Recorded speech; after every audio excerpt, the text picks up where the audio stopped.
l'islam a été mal connu et mal compris.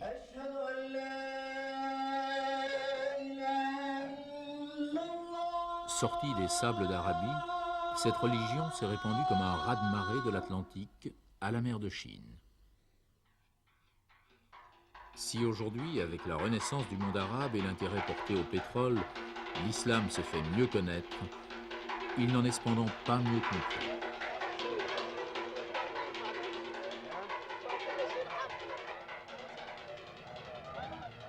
Malgré l'étendue de son territoire, la diversité des peuples qui l'a converti, l'islam est resté un bloc homogène, fidèle à la lettre et à l'esprit de son livre révélé, le Coran, mais aussi à la Sunna, c'est-à-dire aux paroles et à l'exemple de son prophète Mahomet.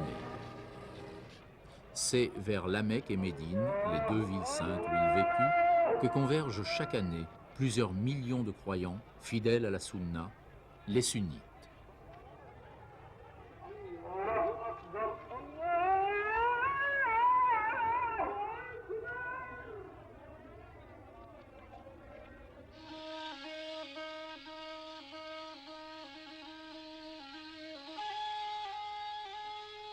À la fin du VIe siècle de l'ère chrétienne, Byzantins, Perses et Abyssins se partagent la péninsule arabique. Au centre de ces empires, un petit îlot de tribus indépendantes et idolâtres. Parmi elles, un certain Mahomet, habitant la Mecque et descendant d'Ismaël, premier fils d'Abraham. Les Écritures nous racontent comment Abraham renia ce fils qu'il avait eu de Hagar, la concubine égyptienne. Il les exila dans le désert, mais l'enfant fut sauvé par un ange. D'Ismaël, enfant du désert, naîtra un peuple du désert, les Arabes.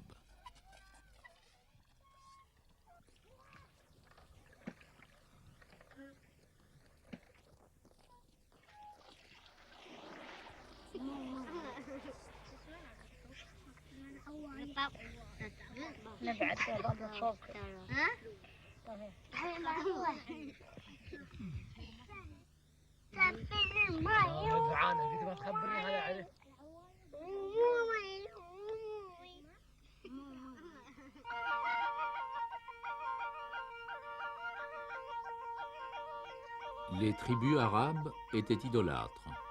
Elles avaient cependant conservé le pèlerinage à la maison du Dieu unique, la Kaaba, institution remontant à l'ancêtre Abraham.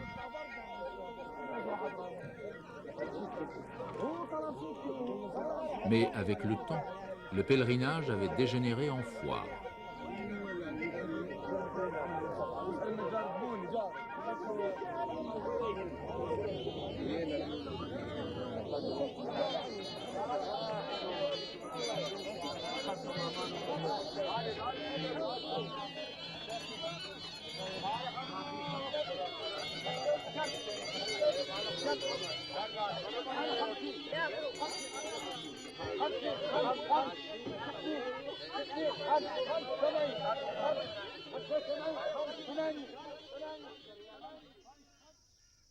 Comme beaucoup de Mécois, Mahomet parcourait le désert à la tête de caravanes qui le menaient parfois loin, jusqu'au Yémen, jusqu'en Syrie, jusqu'en Perse. Eut-il l'occasion de s'initier aux autres religions comme certains le prétendent?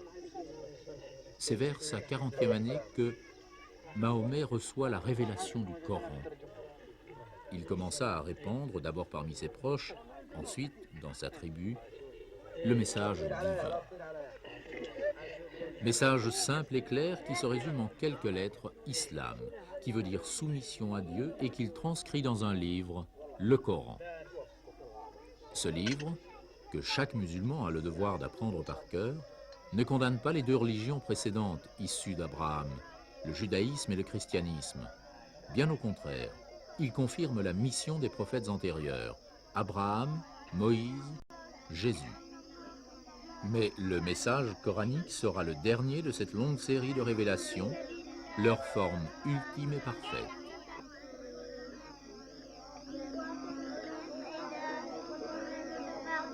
Et pour mieux marquer sa filiation avec le patriarche, Mahomet ordonne à ses premiers fidèles de prier en direction de Jérusalem, la ville sainte des monothéistes. Quelques années après la mort du prophète, le calife Omar y fait construire le joyau architectural du Proche-Orient, le dôme du rocher, recouvrant une vénérable pierre.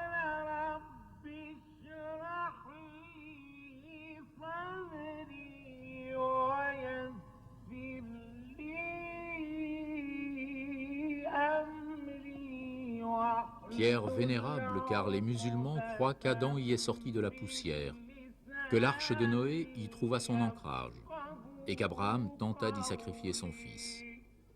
Chaque année, les musulmans se souviennent de ce sacrifice en tuant le mouton selon des règles précises. L'animal doit être égorgé et vidé de son sang. Le boucher aura la tête tournée vers la Mecque au moment de prononcer les paroles rituelles du sacrifice.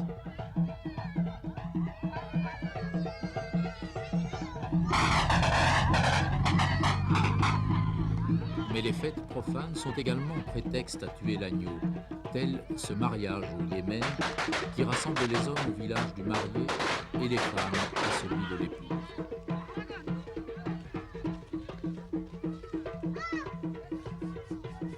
Après les ablutions d'usage, des plats sont disposés sur des nattes.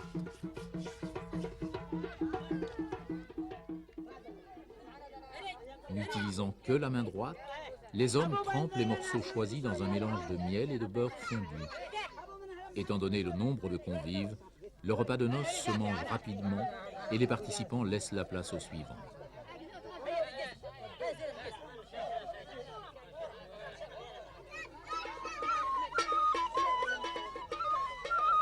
Ensuite, le maître de cérémonie entame la danse de noces à laquelle participent tous les hommes, sauf le marié, qui reste impassible.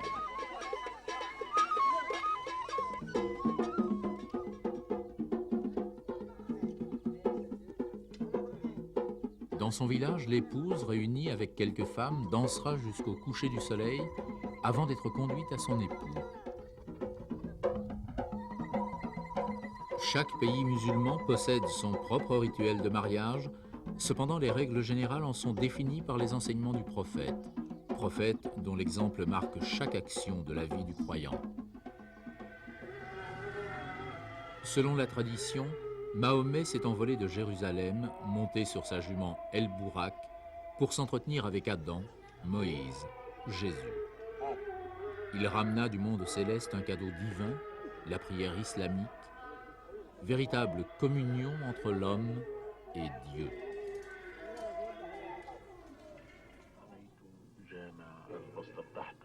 La prière, la profession de foi, le jeûne du Ramadan, l'aumône quotidienne et le pèlerinage à la Mecque sont les 5 obligations de tout musulman, les 5 piliers de l'islam.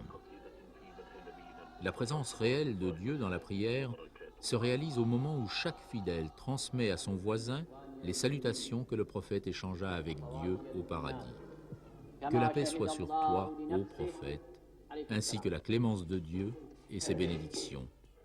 Que la paix soit sur nous et sur ceux des serviteurs de Dieu qui se conduisent vertueusement.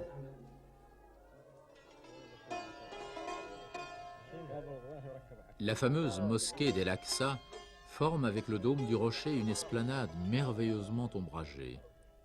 C'est là que les sunnites de Jérusalem viennent se détendre et prier. Les sunnites forment à l'opposé des chiites la grande majorité des musulmans. Rien cependant ne les différencie sur le plan du dogme. Une simple querelle de succession à la mort du prophète allait s'envenimer sur l'interprétation du Coran. Le sunnisme exige en effet une lecture rigoriste du livre sacré dont les sourates ornent les 8 faces du dôme du rocher. Si l'obscurité du texte en rend la compréhension difficile, les seules références possibles sont les paroles et la vie du prophète, la sunna.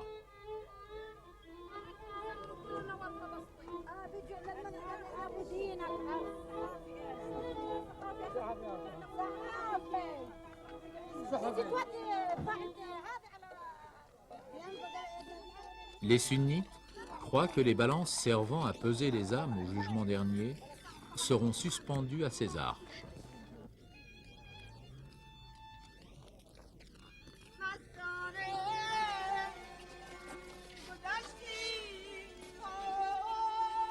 Ceux qui meurent à Jérusalem sont assurés de leur place au paradis.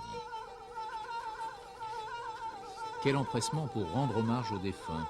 Porter ne fût-ce qu'un instant la caisse mortuaire, c'est faire preuve de solidarité, car Mahomet a voulu que tous les croyants soient frères et égaux. La seule différence possible entre les hommes sera vis-à-vis du Créateur, une plus grande piété, une plus grande crainte de Dieu.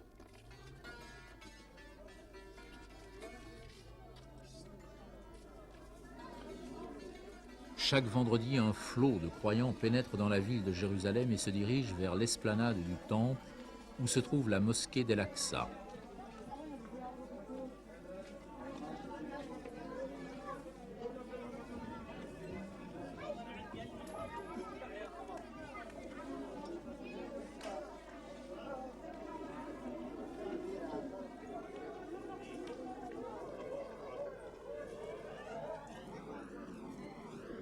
Pour être valide, la prière doit être précédée de l'ablution, symbole du retour à la pureté primordiale.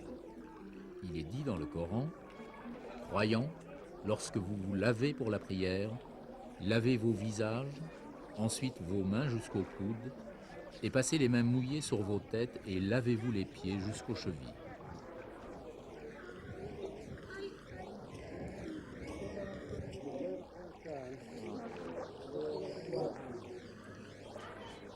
Dans le monde entier, les musulmans se tournent vers la Mecque pour prier. La Mecque est le centre et le symbole de cette communauté indivisible qui soude l'ensemble des croyants en un tout, la Oumma, sous la houlette d'un seul pasteur, le calife. Jusqu'en 1919, celui-ci était investi des pouvoirs politiques et religieux, car pour l'islam, citadelle et mosquée sont indivisibles.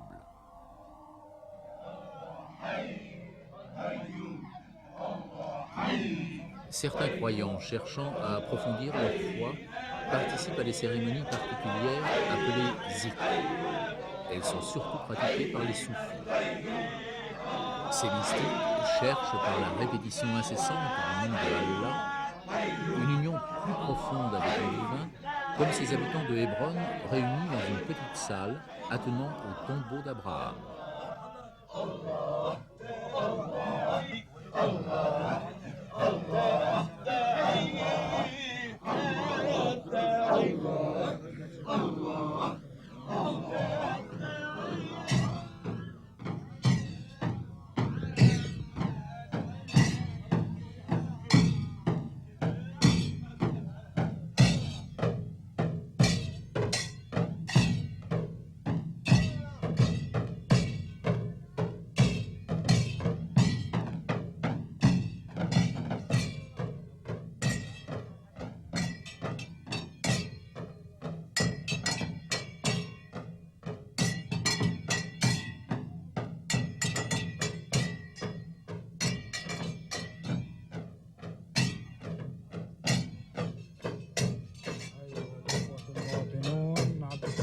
الجعبري يتحدث لكم من هذه الزاوية.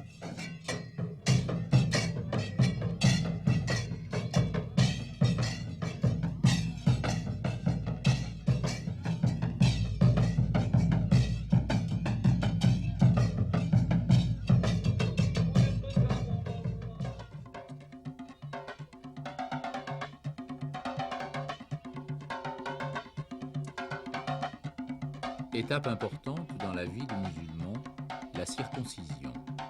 Comme toute grande cérémonie, elle s'accompagne du sacrifice d'un mouton. Dans certaines régions, la circoncision est généralement effectuée à l'issue de la première semaine de vie, le 7e jour. Cependant, elle peut avoir lieu beaucoup plus tard, vers 7 ans.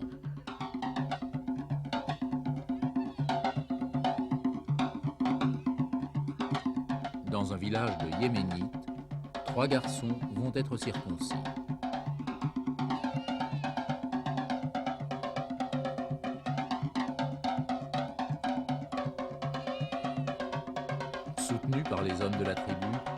garçons dansent, serrant dans la main la djambia, le poignard qu'on leur a remis le matin.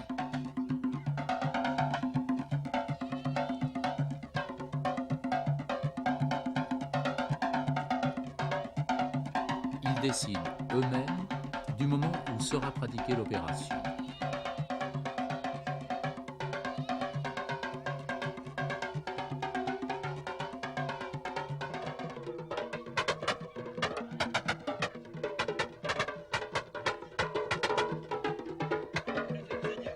Ils sortent du village et le cortège les suit jusqu'à l'endroit où le barbier, le mozaïen, effectuera la circoncision face à l'ensemble de la population.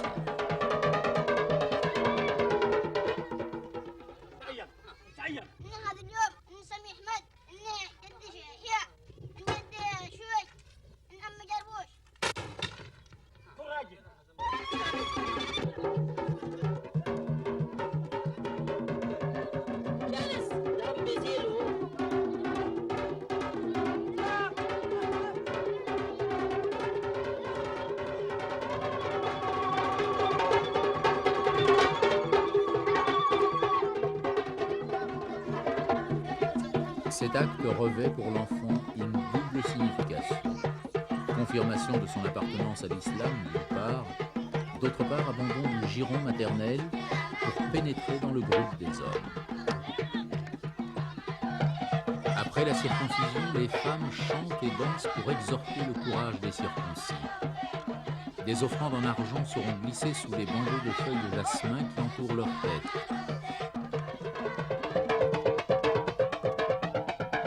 Les hommes, de leur côté, entament une danse rapide qui peut les conduire aux limites de la transe. Ils exaltent l'endurance des jeunes garçons et leur consécration en tant que musulmans et fils d'Abraham.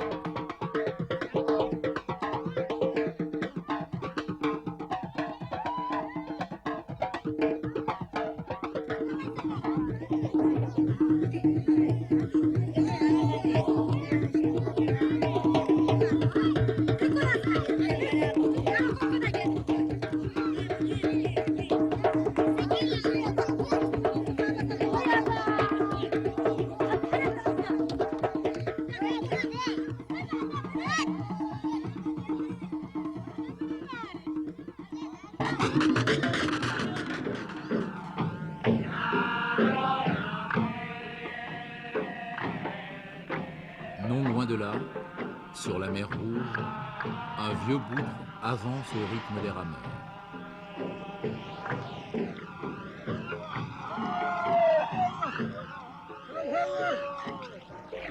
Pour la millième fois peut-être, ces hommes plongent dans la mer. Les longues minutes qu'ils passent ainsi sous l'eau à chaque plongeon en font des vieillards à 30 ans.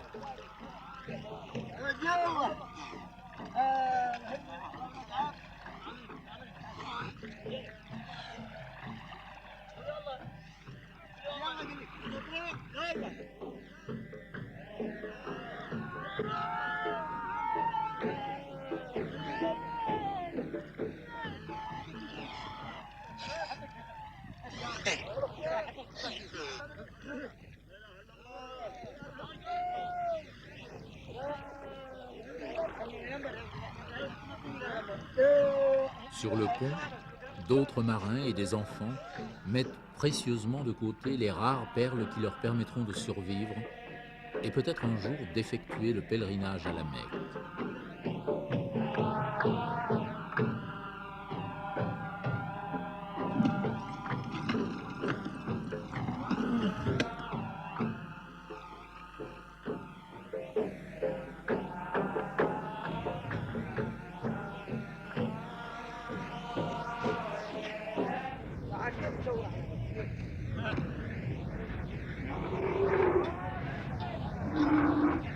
Port-Soudan, depuis la naissance de l'islam, est le point d'amarrage de millions de pèlerins venus des 4 coins de l'horizon. Tombouctou, Dakar, Le Caire, Jakarta.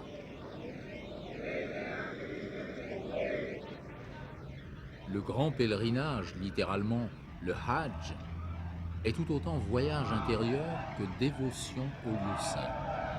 Il durera 8 jours 8 jours de méditation, de prière, de purification.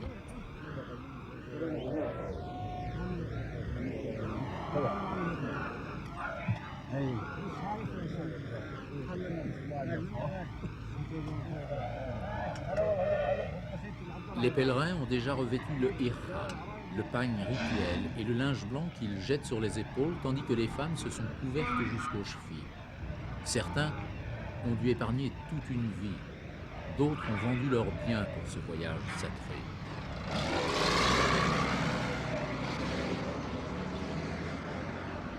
Dès leur débarquement, des autocars emportent les pèlerins, tandis que des guides les instruisent des rites qu'ils auront à accomplir.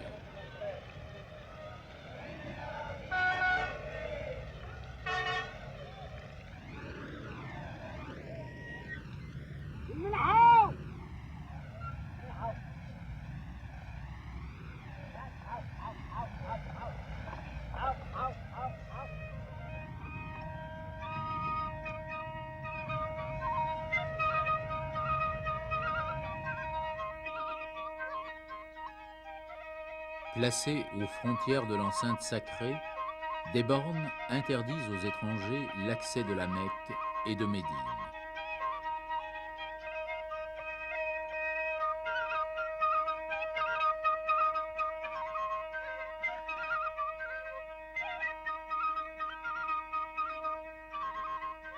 Sur cette plaine martelée de soleil s'avance une marée de croyants. Tête nue, sandales rituelles aux pieds, tous convergent d'abord vers Arafat, un quartier aux abords de la ville sainte, pour y passer une première journée de prière. Cette intense méditation est la clé qui les conduira à l'état d'âme particulier du Hajj.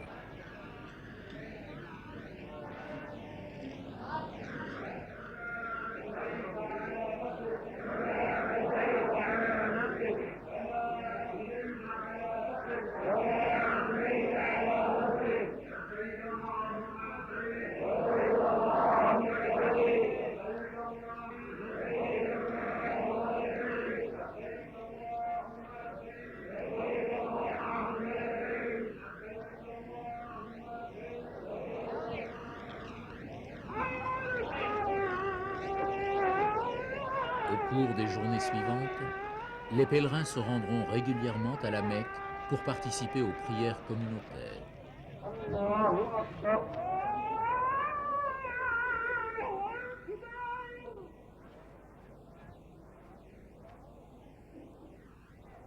Ici, être sunnite ou chiite n'a plus d'importance.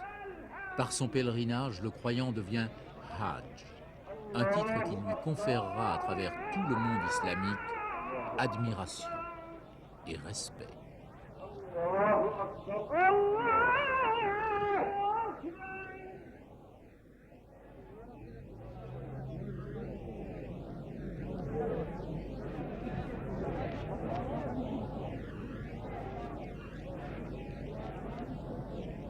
Durant 3 jours, chaque matin, les pèlerins vont refaire les gestes de lapider Satan.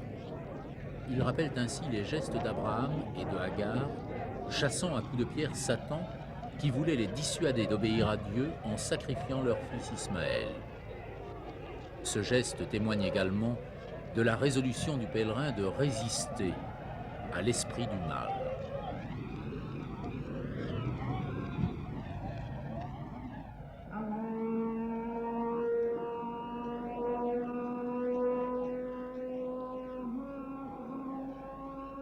Au cours de la semaine, les pèlerins accompliront plusieurs fois autour de la Kaaba des cercles rituels. Pour les musulmans, le monde est divisé en cercles concentriques qui gravitent autour d'un centre, la Mecque. C'est le symbole de l'infinie gravitation des âmes vers Dieu. Le pèlerinage doit donc être, pour chaque croyant, un voyage intérieur vers le centre de lui-même.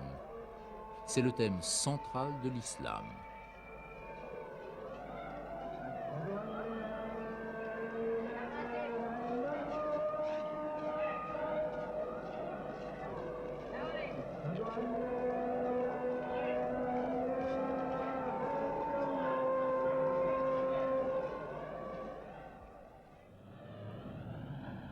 La nuit, le Hajj se poursuit. Certains ramassent les 49 pierres qui serviront à lapider sa tombe.